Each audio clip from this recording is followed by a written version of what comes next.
ay manalangin. Aniyahan po natin ang Panginoon sa ating pag-iiwang ayon sa kanyang pangako kung saan may 2 o 3 nagkakatipon ay kasama natin siya sa ating pag-iiwang. Hilingin natin na basbasan niya ang restaurant na ito, ang kainan na ito at pagpalain at mapusog na tunay ang mga kakain dito na naging malusog sa ating brother. Sa ngalan ng Ama, ng Anak at ng Espiritu Santo. Amen. Atin pong pakinggan ang mabuting balita ng Panginoon ayon kay San Lucas.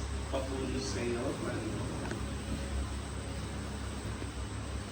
Pagpasok ninyo sa limang bahay, sabihin muna ninyo, maghalilawa ang kapayapaan sa bahay na ito.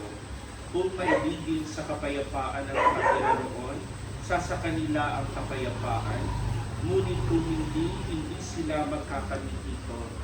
Manatili kayo sa bahay na tinutuluyan, kanin ninyo at inumin ang anumang idulot nila sa inyo. Sapagkat ang manggagawa ay may karapatang tumanggap ng kanyang lupa. Huwag kayong magpapalipat-lipat ng bahay. Kapag tinanggap kayo sa limang bayan, kanin ninyo ang anumang ihain sa inyo. Pagalingin ninyo ang mga may sakit doon at sabihin sa bayan na lalapit na paghahari ng Diyos sa inyo. Ang mabuting balita ng Panginoon. Pinupuna namin ang Panginoon Jesucristo. Sama-sama natin dasalin ang panalangin ginawa ni Jesus sa atin. Ama namin, sumasalangit ka sa palinangalan mo, mapasabi ng kaharian mo, sundin ang loob mo, sa lupa para lang sa langit. Bigyan mo kami ngayon ng aming kakanin sa araw at patawarin kami sa aming mga sala para ng pagpapatawad namin sa nagkakasala sa amin. At huwag mo kami ipahintulot sa puso at iadya mo kami sa lahat ng masama. Amen. Hilingin din natin ang panalangin ng ating mahal na Birhen Maria. Mahal na Birhen ng Lourdes.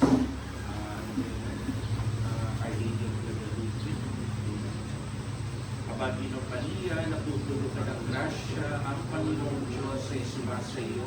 Bukod ka pinagpala sa babaeng lahat, pinagpala naman ang iyong anak na si Jesus. Santa Maria, Ina ng Diyos, panalangin mo kami makasalanan, ngayon at kung kami mamamatay. Amen. Manalangin tayo. Manahan ka, Panginoong Jesucristo, sa restaurant na ito, na hinihili na iyong basbasan upang sa paglagi nila ito'y kanilang madama ang iyong pagkuko, sa kanilang paglabas dito'y kanilang makamutan yung pagtataguyod, paggabay at pag-iingat. Sa kanilang pagbabalik dito'y kanilang masalubong ang iyong pagpasok hanggang tanay makasapit sa iyong inihandang tahanan. Sa kanilang maligayang pakikipanahan kasama ng iyong Ama sa kalangitan. Hari namin nabubuhay, kasama ng Espiritu Santo, magpas sa walang hanggan. Ang kapayapaang kaloob ni Kristo ay maghari nawa sa ating mga puso at ang salita ni Kristo ay manahang lubusan sa ating mga kalooban upang anuman ang ating ganapin sa salita o gawa ay mangyaring lahat sa pangalan ng Panginoon, ngayon at magpas sa walang hanggan. Amen. Sa ngalan ng Ama, ng Anak, at ng Espiritu Santo. Amen. Sino po ang magpupulog? Yung mga may ayos. Sino po ang magpupulog?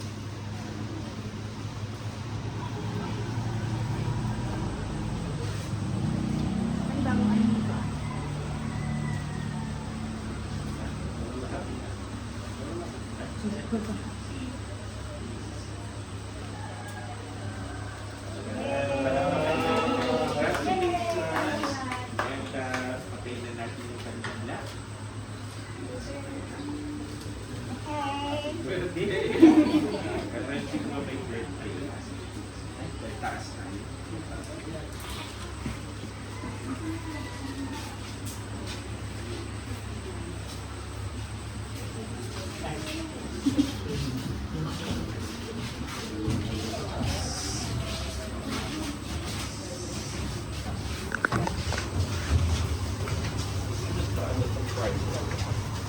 Pahinga.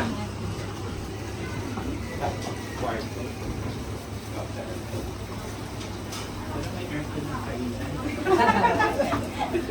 Pag nakapag-ipon ko ka doon, papayagan na. Oo.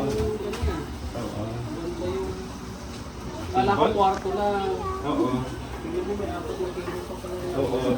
Mas hindi magkasya sa baba. Sige. Baba na tayo. Hindi na umakyat si sister nila.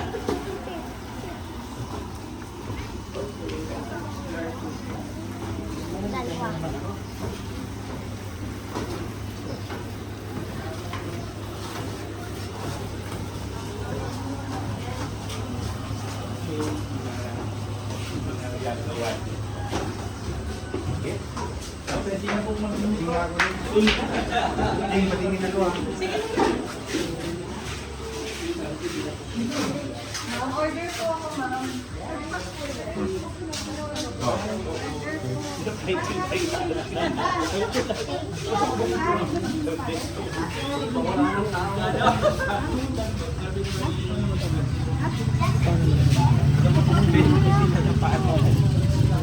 Oo, ganda na kwentuhan.